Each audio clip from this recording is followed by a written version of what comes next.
For 4 years, I have been confronted with families struggling to remove their children from the clutches of Child Protective Services. The Department of Child Protective Services has become a protected empire built on taking children and separating families. This is not to say that there are not those children who do need to be removed from wretched situations and need protection. However, my report is concerned with the children and parents caught up in legal kidnapping. Having worked with probably 300 cases statewide and hundreds across the country, and in nearly every state, I am convinced there is no accountability in Child Protective Services. I have come to several conclusions.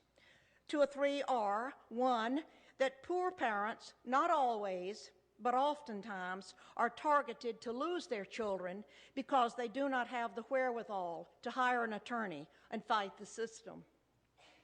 That caseworkers and social workers are very often guilty of fraud.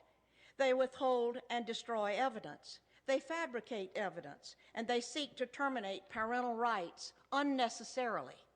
That the separation of families and the snatching of children is growing as the business grows because state and local governments have grown accustomed to having these taxpayer dollars to balance their ever-growing budgets. That the bureaucracy is huge. Look at who is getting paid. State employees, attorneys, court investigators, guardian ad litems, court personnel and judges. There are psychologists, therapists, psychiatrists, counselors, foster parents, adoptive parents, and on and on. All are looking to the children in state custody to provide job security. That the adoption grandparents have called me to get custody of their grandparents before being lost in the system. Grandparents who lose their grandchildren to strangers have lost their own flesh and blood. The children lose their family heritage, and grandparents, and parents too, lose the connection of their heirs.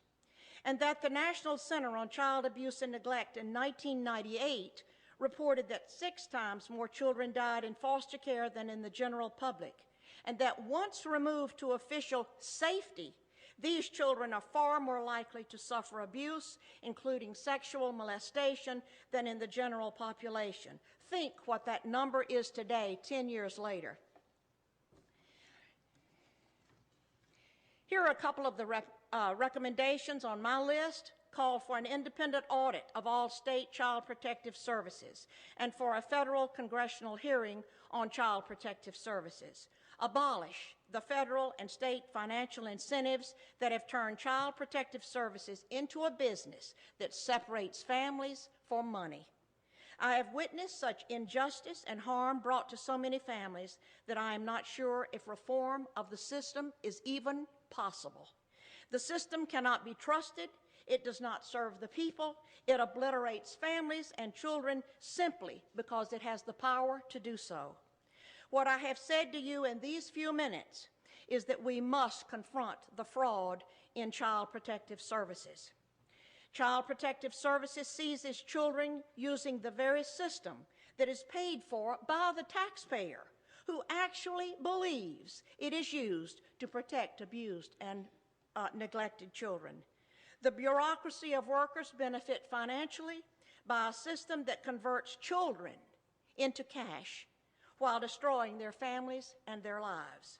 No child who emerges from the system can ever be sound or whole. Many disappear and never are ever heard from again.